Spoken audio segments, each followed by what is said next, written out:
Hey guys, welcome back to another episode of Pete's Quarter Life Crisis. In this one, we're going to go through and just look at some coins I am submitting to PCGS. It's going to be a variety of coins. So, let's just look at some cool coins. I'll tell you what I think, maybe what I paid for some of them. So, this one is a 1786 Austrian. 1786 Austrian half sovereign. Zoom in a little bit. 1786. So I paid $287 for this. Not sure what it would grade. Gold grading is always tough, especially from such an old one, 1786. AU, BU, kind of looks BU to me, but luster's hard. But again, I don't know much about the luster on these gold coins. Next up, we have this 1935 Switzerland 20 francs. Beautiful little coin here. Hoping AUBU again. Gold's not going to earn super high premium getting graded. It's just nice to have it authenticated and verify that it's real. So I'm not sure what I paid for that. That's the one coin I forgot to write down. So what do we have here? A 1856 franc, 20 franc gold coin. I guess we'll just take it out and take a better look at it. 1856.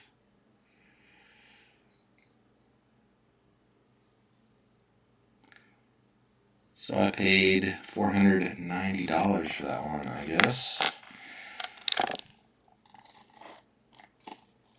That one, AUBU again. 1878, 20 franc gold coin. Paid a lot less for this one. 1878, $414. Guess not a lot less, but probably BU based on the nice luster that remains. 1908 St. Gaudens. It's MS, but it has, zoom in on that, it has a mark there, so hopefully it doesn't come back as scratched. It's not really a scratch, it's just a rub mark, so it should be fine. But definitely has some wear, so MS 62, 63, something like that. It's not going to be tremendously high grade, but I love these coins. These are probably my favorite gold coins. Eventually I'd like to get a high relief. Forget what year that is, 1907 or something. So beauty of a gold coin there. Next up, what did I pay for that one? I paid $21.52. So next up we have this 1928 $2.50 gold Indian. I paid $578 for this one. These puppies are notoriously hard to grade because of the incuse design. All of the wear ends up on the field on the outside of the coin. So it's very hard to grade these things. What did I say? 578, it's probably coming back AU. These things are hard to get in BU. Last of the gold coins is this Denmark 10 kroner 1900 gold coin. I paid $302 for this.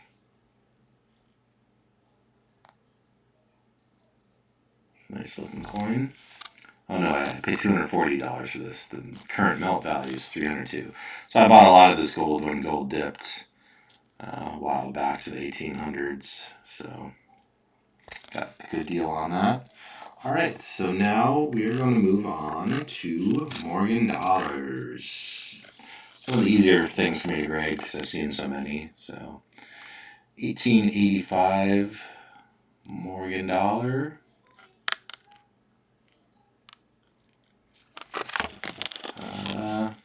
So there were 17 million of these minted. So this is a common year, very common year. It's nice toning. I'm guessing it'll come back at MS63. So nothing special. Once it's graded, it's worth like $120, maybe more because of the toning. Let me grab the next coin. Another 1885. Similar idea, but this one's blast white. 17, oh, is this an O? Oh yeah, 1885 O. So 9.1 million of these minted, and I'm thinking this is going to come back in MS63. It could possibly get a 64, but it's got a little bit too much going on. The backside was nice on those.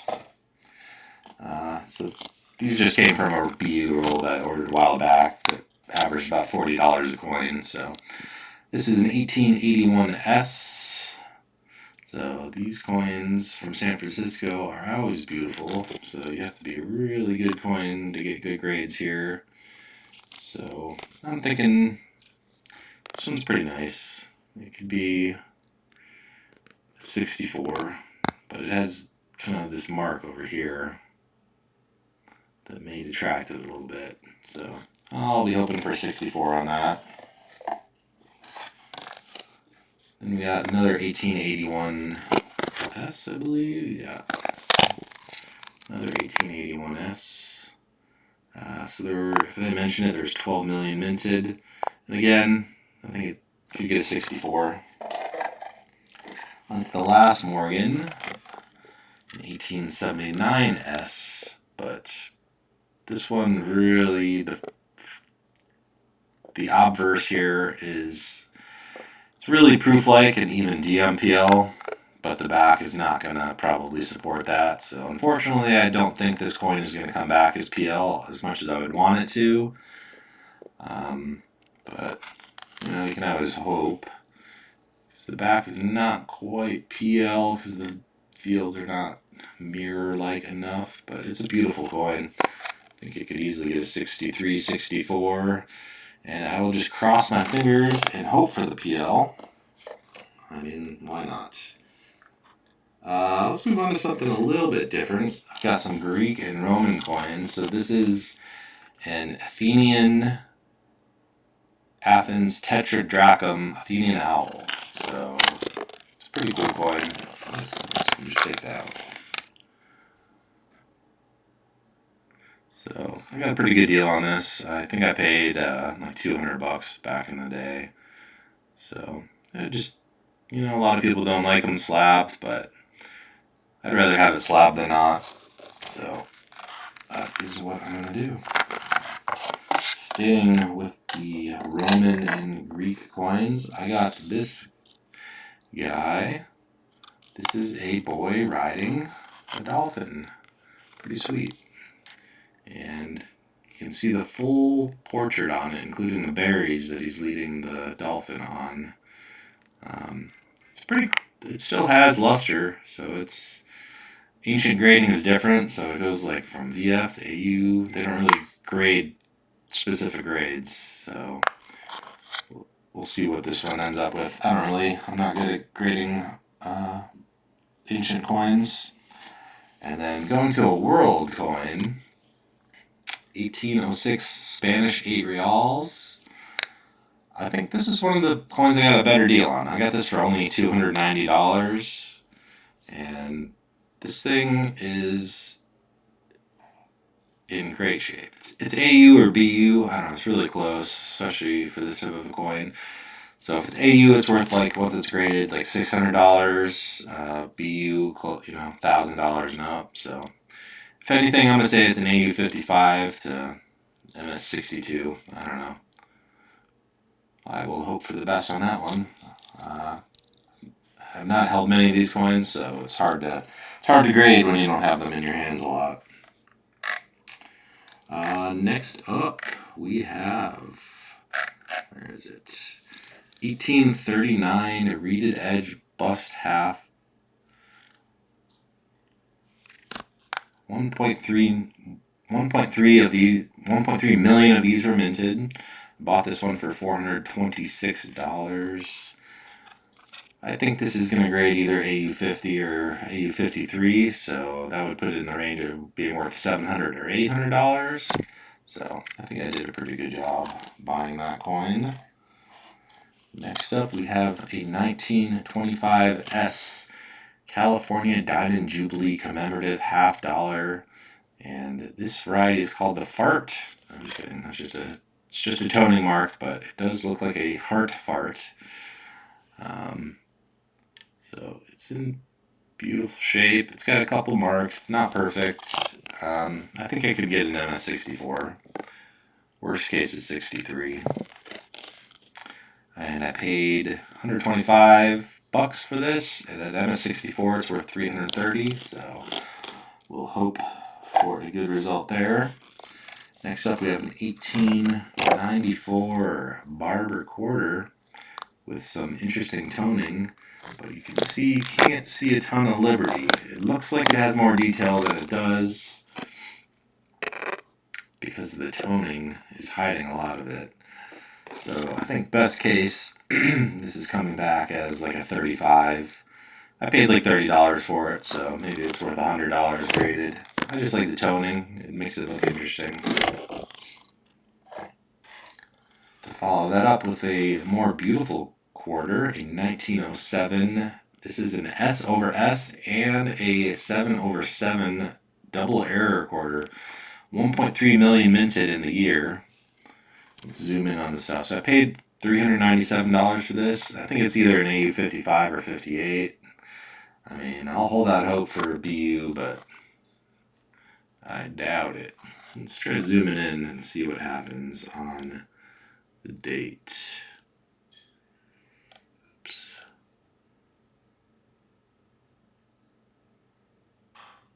So, probably need more of a microscope to see it. Let's try it on the mint mark. 1 second. Let's get this in focus. So, again, it's a little hard to see, but we will hope for the best there. Let's unzoom. There we go. Just a couple more coins. Here we have 1853 Seated Liberty half dime with arrows. There were 13 million of these minted.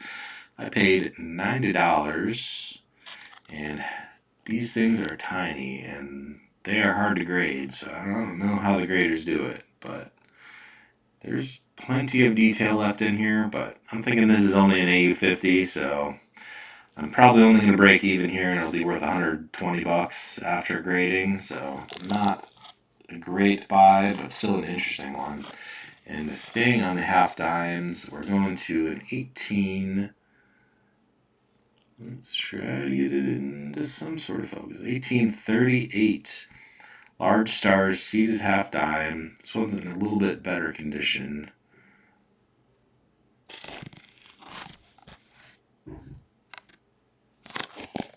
I'm going to say this is AU50. So I paid $100 for this. Maybe it's worth $300 once it's graded at an AU55. So maybe it could be better. These things are really hard to grade.